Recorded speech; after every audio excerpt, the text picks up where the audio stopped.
Hi there, and welcome to The Daily Gardener, an almanac of garden history, literature, and small botanical joys. I'm Jennifer Eveling, and today is June 16th. Every gardener knows the feeling. You see something, you act, and approximately 3 seconds later, you wonder what on earth you were thinking. Dorothy Wordsworth, sister to the poet William, and a gifted writer in her own right, captured this perfectly. She wrote, "I found a strawberry blossom in a rock. I uprooted it rashly and felt as if I'd been committing an outrage, so I planted it again." Rashly. Her word. I've been thinking about that this week. I moved some tiger lilies that had taken over the area around the spigot. Some came out cleanly. Others just snapped off. It looks better now, tidier, more intentional. But part of me misses the wildness. And the ones that didn't come out cleanly, they'll be back. The garden always gets the last word. Here's today's garden history. It was on this day in 1836 that the horticulturist William Saunders was born in Scotland. When William was 12, his family immigrated to Canada, and he arrived already apprenticed, trained as a chemist and a pharmacist before he was old enough to shave. In Canada, William married a botanist named Sarah Robinson, and together they raised a family of children who grew up to become scientists and naturalists in their own right. William opened a small pharmacy in London, Ontario. The shop paid the bills, but behind the store, and later on a small farm outside the city, he planted herbs, fruit trees, and experimental crops, working at the stubborn question every northern gardener faces: how do you grow food in a cold climate? From his pharmacy, William understood plants as medicine, but from his garden, he understood their limits. And when he turned his laboratory eye onto what other people were selling, he didn't always like what he found. When a tonic called John Bull Bitters became popular, William analyzed it. It promised relief for weak nerves and exhaustion, but what it actually contained was mostly sugar water with only the faintest trace of bitter herbs. So William published his findings because he believed people deserved to know what they were taking.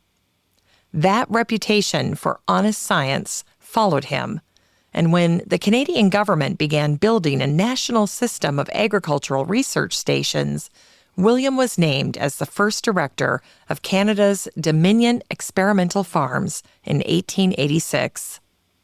Working alongside his son Charles, William helped develop hardy wheat varieties suited to the punishing conditions of the Canadian prairies. But that wheat didn't just improve a harvest. It turned vast stretches of cold, difficult land into some of the most productive farmland on Earth, feeding millions of people who would never know his name. William died in 1914. He had started with a pharmacy counter and a patch of ground behind a shop, and left behind a country that could feed itself. And it was on this day in 2006 that the plant physiologist Daphne Osborne died in Oxford, England, at the age of 76. Daphne was born in India in 1930, where her father was a British civil servant. She grew up between two very different worlds: the tropics, where plants grew fast and furiously, and a damp boarding school in Cambridge, where she arrived reluctantly as a girl. By the time she was a young woman in 1950, Daphne had a doctorate from the University of London and a research post at Oxford. A decade later, her research took on a singular focus: what was happening inside trees in the autumn to make the leaves change color and fall to the ground. Daphne believed something undiscovered was driving that transformation, and she called it the senescence factor, after the Latin senescere, which simply means to grow old. Daphne was looking for the signal that told a tree to age, to change the color of its leaves and let them go. But Daphne didn't stay in the lab. She went outside and she gathered leaves by the sackful, bringing them back kilogram after kilogram to analyze and reanalyze. What she uncovered was a process deep inside the plant. As the days shorten and the light begins to change, an internal chemical cascade begins, producing, among other things, a gas called ethylene. The ethylene is one of the signals that says to a tree it's time to ripen, to age, to begin letting go. Once that signal starts, everything follows. The color shifts, the connections weaken, the leaves fall, and the tree goes dormant. So what we see on the outside as a brilliant display of color is on the inside an ancient chemical chain reaction. Over her career, Daphne became the first woman elected a Fellow of Churchill College, and she published more than 200 papers, 20 in Nature alone. But it wasn't all glory. Government reorganizations shut down her laboratory 3 separate times, and every time Daphne rebuilt her work, her team, her research. She became very good at starting over.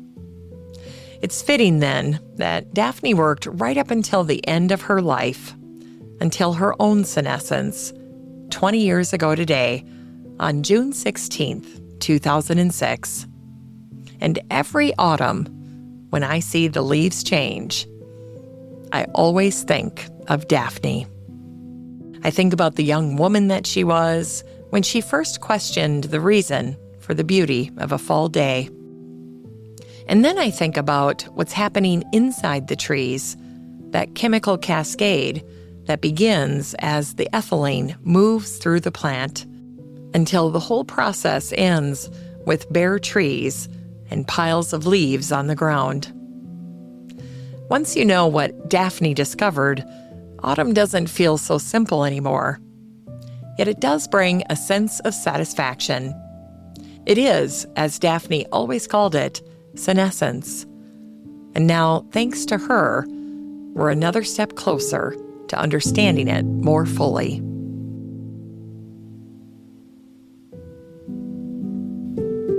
In today's Unearthed Words, we hear a passage from Ulysses by the Irish novelist James Joyce, set on this day, June 16th in 1904.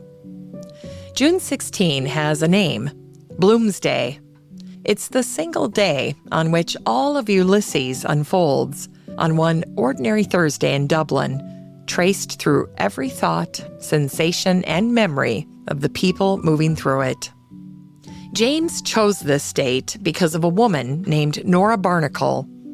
On June 16, 1904, Nora walked with James toward Ringsend, a seaside edge of the city, when something happened between them that James never forgot. He later told her, "You made me a man." And James built his whole book on that afternoon. James wrote Ulysses over 7 years, finishing it in Paris, nearly blind. He wrote on cardboard with a crayon so he could see the words. By the time the novel ends, we are with Molly Bloom, lying in the dark, remembering Gibraltar, the rose gardens, the day she said yes. James told his friend Frank Budgeon that the last word of the book had to be Molly's.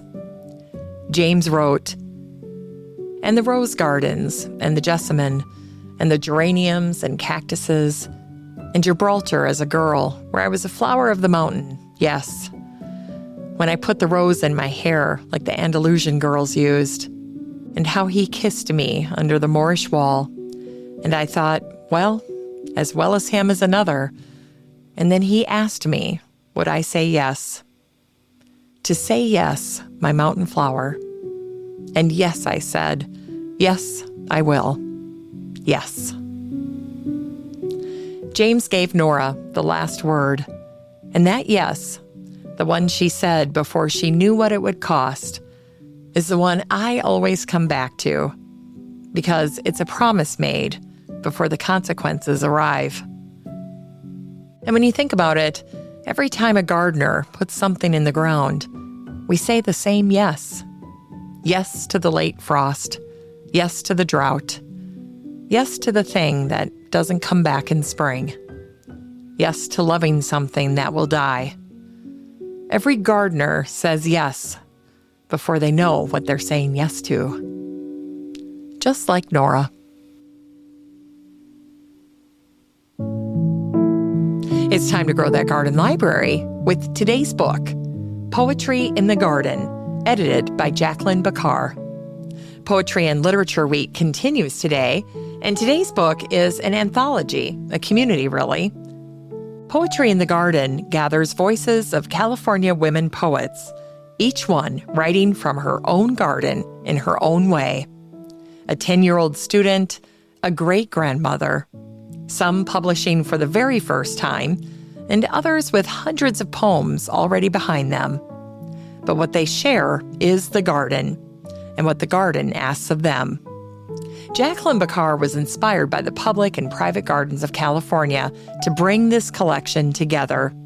But in the book, she steps aside and she gives the page to the poets. One of them is Susan Salomon Neiman, whose poem Buddha puts us right in the garden, beside a stone figure, a hummingbird, and the warm, specific quiet of weeding. Susan writes, Buddha watches me, peeking through blue flowers, smiling as I weed. Curling vines from his feet, covering his lotus legs. He winks at the fluttering hummingbird, sucking white blossoms from the kumquat tree. I touched sun-warm stone, his hands open. My sweat drips on his now bare lap. Solidly, he sits contemplating. Tangerines growing, golden koi dancing under yellow water lilies, bumblebees buzzing, crawling lizards, creeping snails, mourning doves, swooping jays, anemone, narcissus, wild indigo, amaryllis tuberose, sunflower of my heart, seeing through closed eyes. That's what a garden does, isn't it? It sees for you when you don't quite know what you're looking for.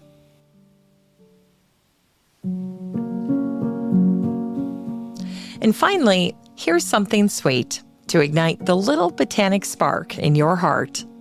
It was on this day in 1873 in London, England, that Lady Adeline Morell was born. Adeline was over 6 feet tall, with red gold hair piled in masses and a wardrobe of silks so colorful and eccentric that the writer Virginia Woolf once told her sister that meeting Adeline felt like suddenly getting into the sea and hearing mermaids singing on their rocks. Adeline had that kind of presence. When Adeline was 41, she and her husband Philip moved into Garsington Manor, an old gray stone house in the soft green hills of Oxfordshire. There, Adeline made a garden. Not a polite garden, a blazing, theatrical garden with stone terraces stepping down toward lily ponds and peacocks trailing slowly across the grass. And everywhere, hedges. Not ordinary hedges, walls of holm oak, a tree with small, leathery, dark green leaves that, clipped and tended year after year, grows so dense and so tall it becomes a living wall. A room made of trees. A holm oak hedge can last for centuries. Adeline described her flower garden as, quote, a colored, sweet-smelling carpet. And then of Garsington itself, Adeline wrote, I have interpenetrated the house, vivified it, filled it with flaring orange and reds and greens, filled it with myself. When the First World War came, Adeline opened Garsington to the men who refused to fight. Men who believed the war was wrong and faced prison and public disgrace for that belief. She gave them work on her farm. She gave them the garden. And she gave them the quiet rooms inside those living walls. The novelist D.H. Lawrence wrote to Adeline from inside those hedges. He said, "Garsington must be the retreat where we come together and knit ourselves together, where one can get away from the temporal things to consider the big things." The poet Siegfried Sassoon came just back from the battlefield and wrote that it was the pleasantest house he had ever stayed in, so pleasant that it wouldn't be safe to think about when he went back to the front. Writers came to recover their nerve. Philosophers came to think out loud.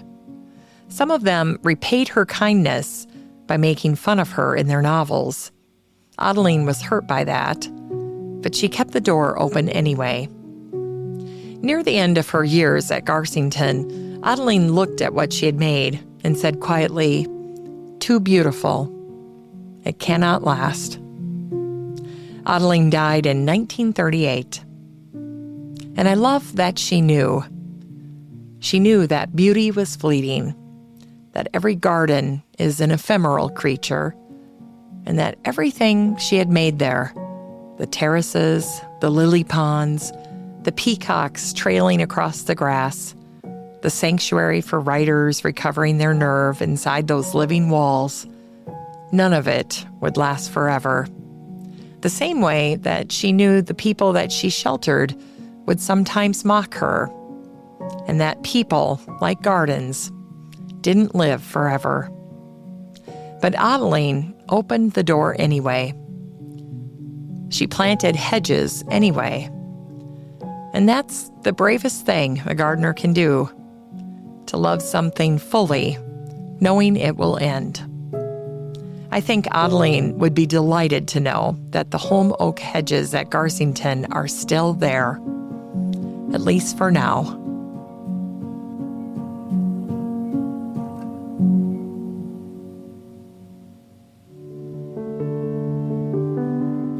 As we close the show today, remember, the garden will test your judgment today.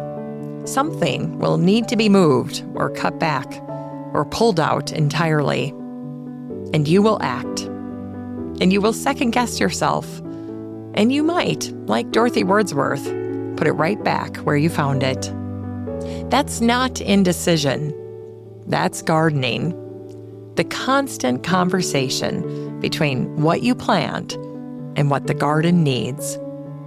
Trust your instincts, and when in doubt, plant it back. Thanks for listening to The Daily Gardener, and remember, for a happy, healthy life, garden every day.